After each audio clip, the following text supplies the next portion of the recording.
Last class में हमने किया था किशोरावस्था के सामाजिक विकास। हमने नवजात शिशु से लेके या शैशवावस्था से लेकर और किशोरावस्था तक का सामाजिक विकास किया था। आज हम करेंगे सामाजिक विकास को प्रभावित करने वाले तत्व। सामाजिक विकास कैसा होगा, इसको बहुत सारे तत्व प्रभावित करते हैं और सामाजिक विकास बच्चे के लिए बहुत ही इम्पोर्टेंट है व्यक्तित्व निर्माण के लिए। इसलिए हमें इस सामाजिक विकास को ध्यान से इसके ऊपर ध्यान देना चाहिए बच्चे के ऊपर कि उसका सामाजिक विकास अच्छा हुआ, मतलब अच्छा हो रहा है। इसमें सबसे पहला है स्वास्थ्य। स्वस्थ शरीर में ही स्वस्थ मस्तिष्क का निवास होता है। स्वस्थ अगर शरीर स्वस्थ नहीं है तो हमारा मन भी अच्छा नहीं होगा, हमें कोई कार्य करने का हमारी इच्छा नहीं होगी और हमारा कार्य बाधित हो जाएगा।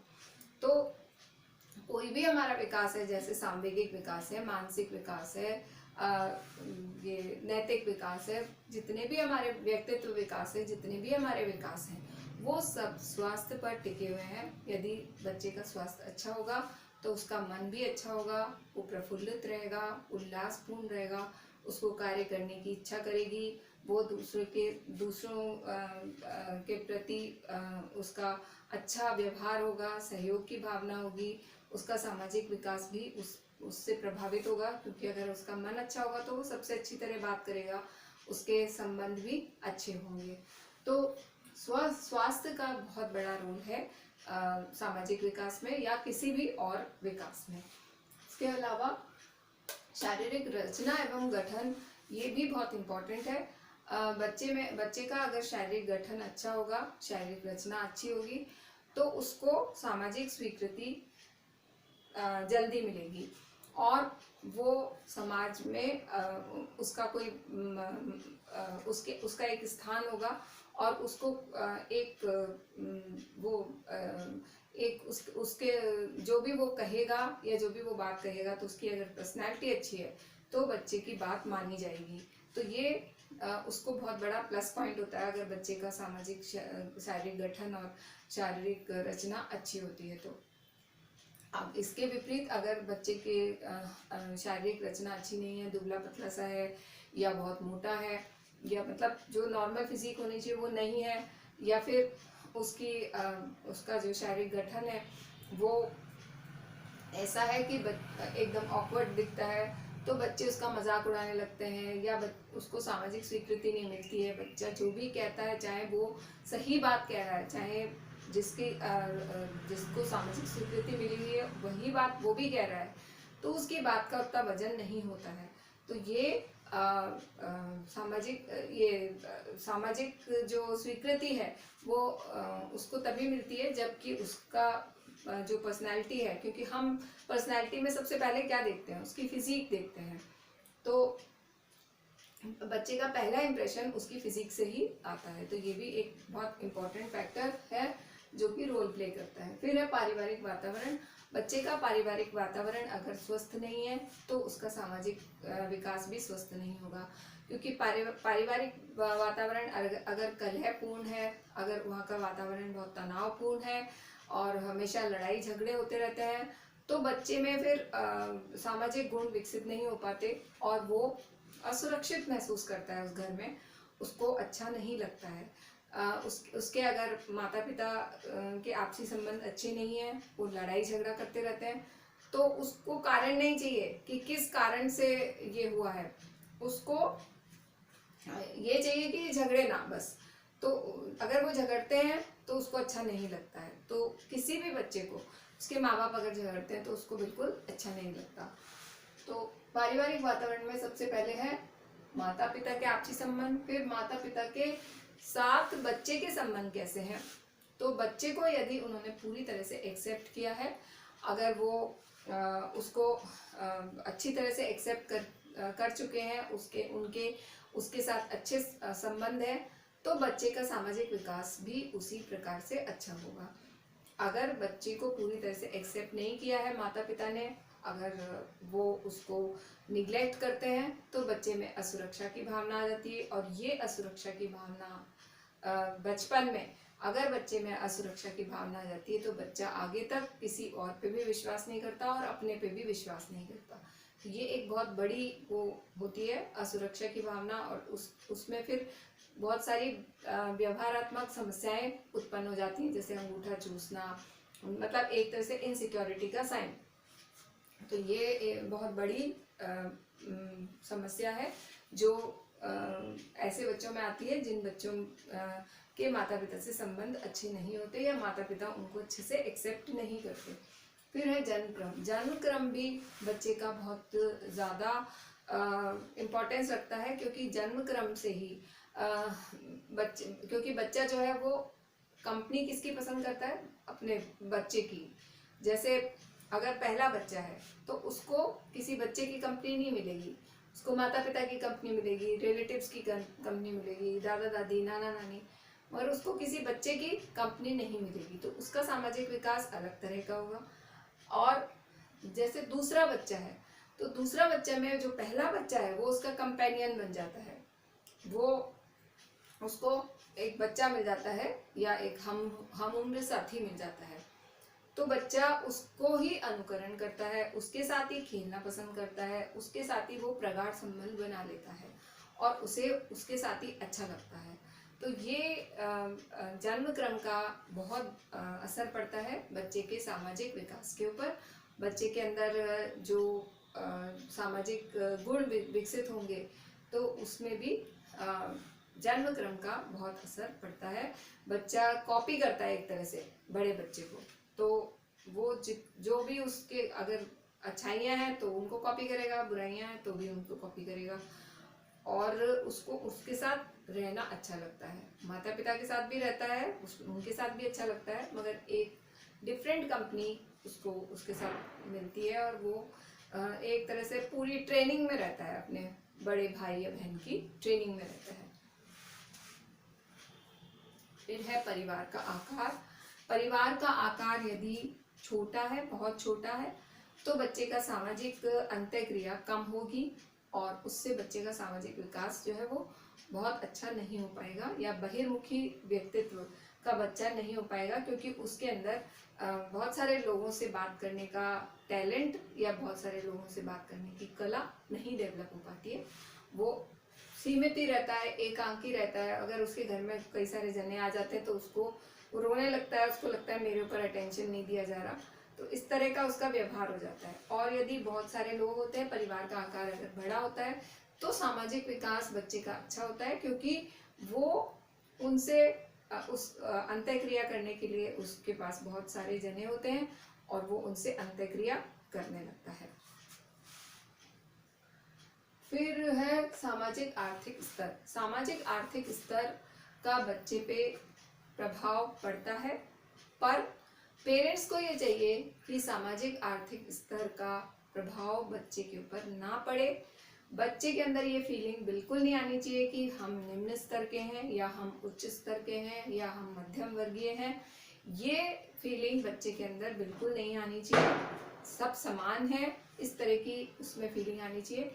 अगर बच्चे के अंदर ये फीलिंग आ गई कि हम निम्न हैं या हम मध्यम वर्गीय हैं, हम उच्च नहीं हैं, तो बच्चे के अंदर इनसिक्योरिटी विकसित हो जाएगी, आत्मविश्वास की कमी आ जाएगी, और उसके अंदर कहीं ना कहीं ये चीज़ उसके दिमाग में घर कर जाएगी कि हमारा वो स्टेटस नहीं है जो स्टेटस होना चाहिए। तो इसलिए ये स्टेटस की बात जो है वो अभिभावकों को चाहिए कि ये बच्चे के दिमाग में पैदा ना हो। यदि बच्चे के दिमाग में ये सब चीज़ें आ रही हैं तो उनको समझाना चाहिए और ये समझाने की कोशिश करना चाहिए कि ये जो कैटेगरी है या ये जो क्लास है, हाई क्लास, मीडियम क्लास या लोअर क्लास, ये क्लास का कोई मतलब नहीं होता। क्योंकि अगर बच्चे में कैपेबिलिटी है, अगर बच्चे में टैलेंट है, तो वो नीचे स्तर का होते हुए भी अपने आप को बहुत अच्छे से प्रदर्शित कर सकता है, क्योंकि हर बच्चे की अपनी क्षमताएं होती हैं। उन क्षमताओं को बच्चा किसी भी स्टेटस में डेवलप कर सकता है। तो ये सामाजिक विकास में बच्चे के अंदर ये बिल्कुल भी नहीं आना चाहिए। ये पेरेंट्स को बहुत ध्यान रखना चाहिए।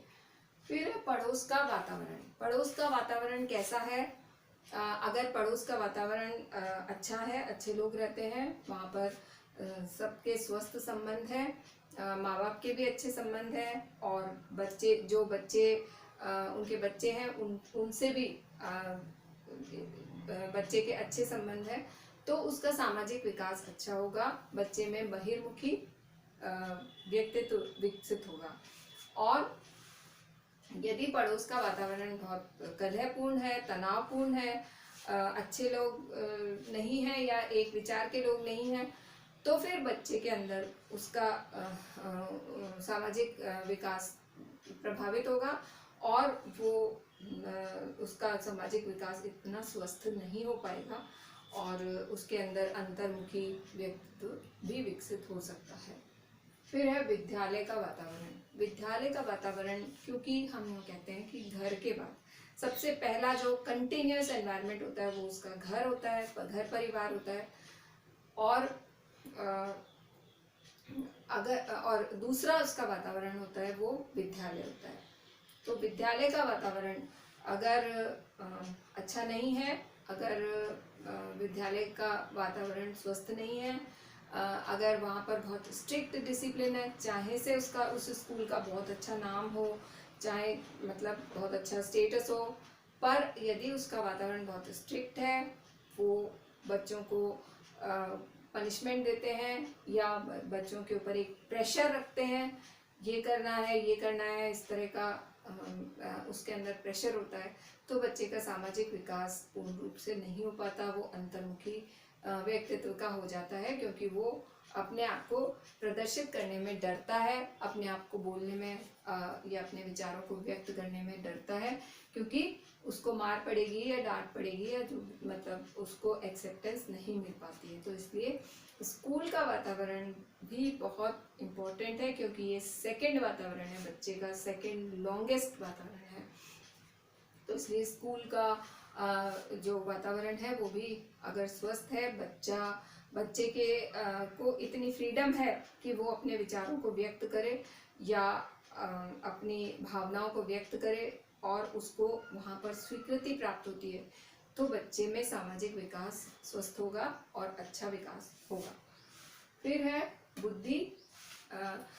जो तीव्र बुद्धि के बालक होते हैं उनका सामाजिक विकास अच्छा होता है। ये भी कहा जाता है कि जैसे बच्चे के अंदर एडजस्टिंग कैपेसिटी, कॉम्प्रोमाइजिंग नहीं, कॉम्प्रोमाइजिंग में क्या होता है, हम हथियार डाल देते हैं, वो नहीं।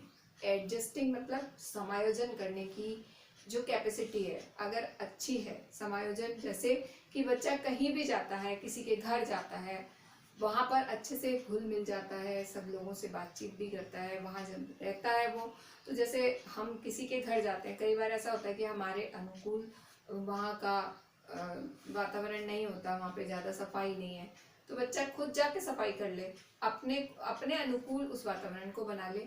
अगर वहाँ के लोग ज़्यादा बोलते नहीं हैं या ज़्यादा घुलते मिलते नहीं हैं, तो बच्चा खुद घुल मिलने की कोशिश करे उनसे। तो इस तरह से हम अपने अनुकूल भी वातावरण को बना सकते हैं। तो जो बच्चा हर वातावरण में समायोजित हो जाता है वो बच्चा बुद्धिमान कहलाता है, क्योंकि वो हर तरह से अपने आप को समायोजित कर लेता है।